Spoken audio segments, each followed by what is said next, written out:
So ayun na nga mga Malawin Geeks, bumalik na tayo sa Kastilyo at punta na tayo sa mga hilaga. Ito ang apoy na. Ang apoy na ay napapaligiran ng apoy, disyerto, bulkan, kuweba, at mga dragon. Pasensya nyo na yung background ko, medyo maingay. Anyway, balik tayo. Ang mga apoynan ay walang sariling teritoryo at ang unang hari ito ay si Haring Bartimuso.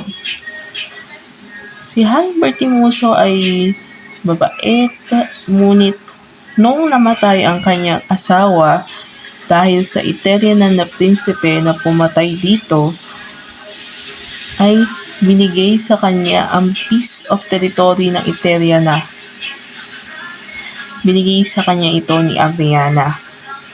Ang pangalan ng kanyang asawa ang pangalan ng asawa ni Bartimuso ay si Aranghea. At si Adriana ay binigay ang piece of lupa. Dahil doon nagkaroon mismo ng teritoryo ang apoy na, at dahil doon may utang na loob sila sa mga Eterianan, kaya nangangamba sila na magbigay ng war sa mga Eterianan nung nagre-rebelde na ang mga mamamayan sa mga Eterianan. Ang mga ibon na nagre-rebelde na, ang mga lupa na nagre-rebelde na, ang mga bulaklaknan ay nagre-rebelde, pati na rin ang lupa o mga tubig na rin. Pati ang mga tubig na nagre-rebelde na rin.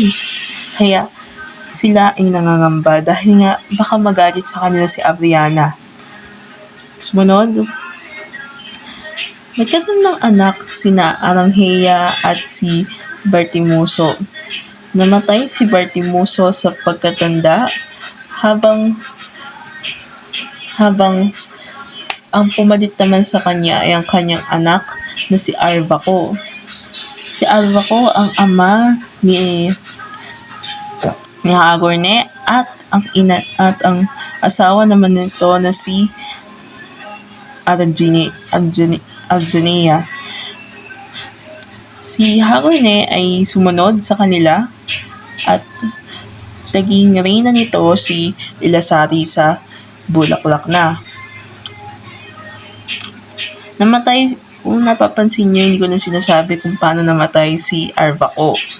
Ngunit, for the sake of the history, namatay si Arvaco dahil sa pagkapana sa kanya ni Asbalo. So, yun. Dahil doon, mas lalong nagalit si Hagorne kay Rakimo dahil siya ang pinagsabihan. Hindi naman niya nakita yung pagkapatay sa ama niya. Basta pinana lang. Hindi naman kilala . So yun. Bumalik tayo kay Hagorne.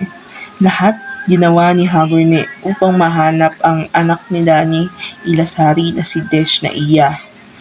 Ngunit nung siya ay nabigo, ay nagalit siya at kinuha ang mga Hadizar, at doon ay namatay ang reyna ng mga Bulaklaknan, si Beatrica. Isang araw ay kidnap niya o dinukot ng mga kasama niya si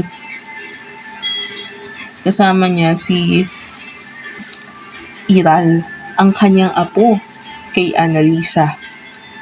At dahil doon ay kinalaban siya mismo ng kanyang anak. At dahil doon ay namatay siya at pinatay siya mismo ng kanyang anak, at ang kanyang anak ngayon na si Annalisa ay naging hara ng apoy na.